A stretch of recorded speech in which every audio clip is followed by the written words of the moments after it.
me share a story with you on the importance of doing our own inner work and growing from the inside out.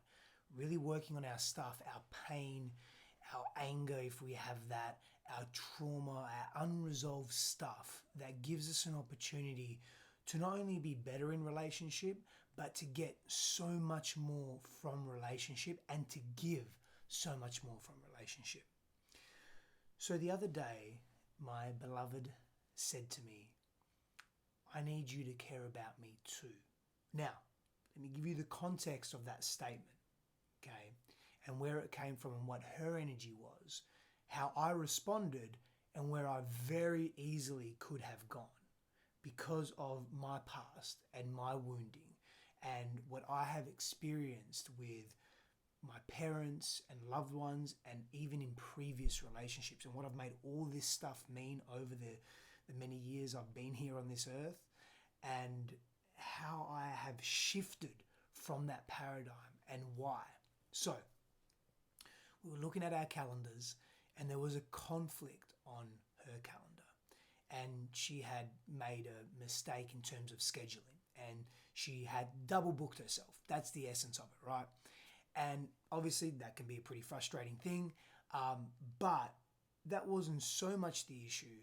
The issue was that it was just causing some discomfort because we both have pretty busy schedules at the moment, right? We're in a season of our lives where we're not missing each other, we're not ships in the night. In any capacity, we make effort to be intimate, to connect, to share, to be in contact with each other.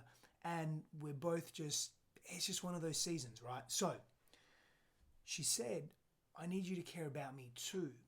And the backstory to that was that in this particular scheduling conflict, she was ensuring previously, a couple of weeks ago, that my schedule was good and that it was all even and everything was where it needed to be.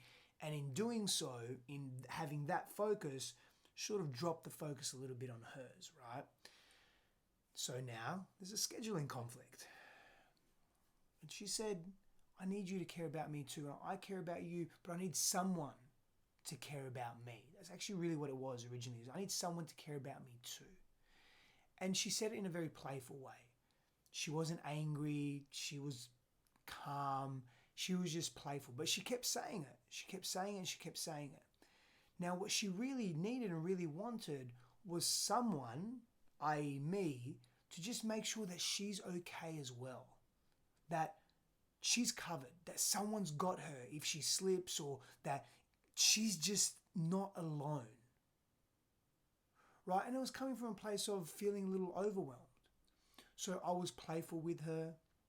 I said to her, of course I'm here. Of course I care about you. Who's going to care about you? I was just being playful with her, right? But I noticed there was something in me. There was a part of me that wanted to be really defensive. And what she was saying, I was taking it personally. It was almost nearly hurting me. And I almost wanted to start attacking her and telling her all the things that I do. All the things that I do in the relationship, all the things that I do in the world, how I was valuing myself and defining my worthiness through all of my productivity and all the things that I do for us as a family and as a husband and wife. And I found myself a part of me just wanting to go there, wanting to be hyper defensive. And for me, in the past, being hyper defensive meant being hypercritical of the other, attacking the other, whether it's their character, whether it's what they're saying to me, how they're even presenting themselves.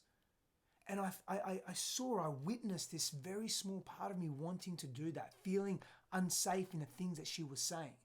Even though when I really look at it, there was nothing unsafe about what she was saying. She was a little frustrated, a little overwhelmed, and was just speaking her truth. Just wanted to make sure that someone was covering her because she covers a lot of everyone else in her business, in our family, all of that. And so it got me thinking about this little part of me, this little part of me that wanted to be defensive, that wanted to attack and protect myself. So I started peeling all of that back. Protect myself from what? And before I started peeling it back, I also noticed and was really grateful that I didn't go there. I didn't attack. I didn't become defensive. I didn't have that strong need to, but it was there. It was still there. And that was this old part of me.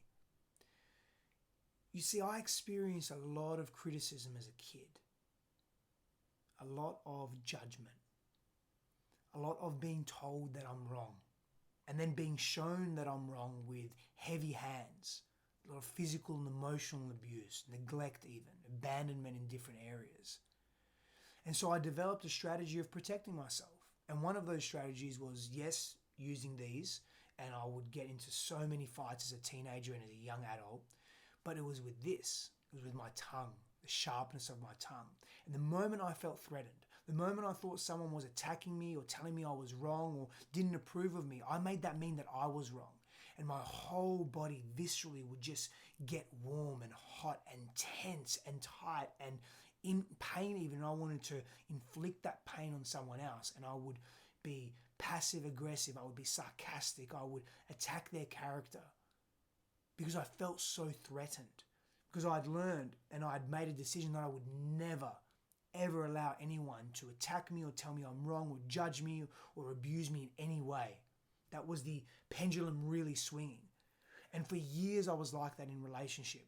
It was so difficult to be with me. You couldn't tell me that I did something wrong. You couldn't say to me, hey, can you do this a little better? Or, hey, this really hurt me. I made it all about me. I made it mean that, oh, if I hurt them, then I did something wrong and I'm not doing good in relationship and I need to fix that. And the way I would fix it would be by attacking them. Doesn't make any sense logically, but it made sense for me. It somewhat made me feel better, but then I felt so bad and I felt so guilty and I felt shame that was associated with that. And then I'd want to make that up and I'd go to excessive means to make that up, and then it became codependent and people pleasing, but then there'd be more frustration and the circle would just continue. And what I noticed was that it didn't happen the other night in any capacity. And it could have happened, because in the past, years ago, it would have happened. And it didn't. And I looked at that and I thought, that's cool. That's growth. That's me having expanded into a new version of myself. And if I've expanded into a new version of myself, that means I'm being different in relationship. That means my offerings are different. That means I'm receiving differently. I'm evoking a different version of that someone as well. I could actually just sit there and really hear Christine, really feel her. That's at least my perception of it. You can ask her. Maybe she has a different story, but that's how I perceived it. I really just felt her and heard her. I didn't get offended. I didn't get triggered. Now, in other circumstances in the future, that may happen. I may get triggered. But the fact that I didn't is a sign that I've grown in that area. And the importance of that is this, is that because I've grown in that area, because I have shifted that pattern within me, I'm no longer feeding that past traumatic pattern into the relationship, which is maybe provoking something within Christine, which then feeds back into me. And all of a sudden we're looping and we're going back and forth like a ping pong game with our unresolved trauma or our unresolved past or our unresolved patterns or our unhealthy patterns just bumping up against each other. That's the importance of leading oneself through your growth edge, through the shit and the stuff that doesn't serve you anymore. And to be proud of that, to notice that within yourself. Because when we notice it and we acknowledge it, we fortify the wisdom of that growth, of that experience. Let me say that again. When you acknowledge something that you've done, when you acknowledge a growth element or point within yourself, you fortify the power of that transformation. And you're fortifying that new version of you that you're bringing into the relationship or into the world or into just your own reality, how you treat yourself, how you see yourself, how you give and receive love. This is the importance of not only doing our inner work, but acknowledging our inner work. And I want to share that personal story with you because where in your life have you maybe done inner work that you're not completely familiar with what the outcome of that is, but you've experienced change in your dynamic, in your interpersonal, intimate, romantic partnerships, particularly. And yes, this is about giving yourself a pat on the back. it's also about knowing that you've outgrown something so that you can truly move on to the next thing, whatever that may be. And it's not about the next thing and the next thing and the next thing, but it's about putting to rest and putting to bed what no longer serves you. Like really putting it to bed and being proud of that and honoring that part of you, and with compassion, and stepping into this new version of you and how that presents itself in the relationship. And that breeds excitement. Share that with your partner. And if there's an area that you need assistance on, support on, share that with your partner as well. And share that with your support network, whomever that may be. Pound blessings to you. I'll see you soon.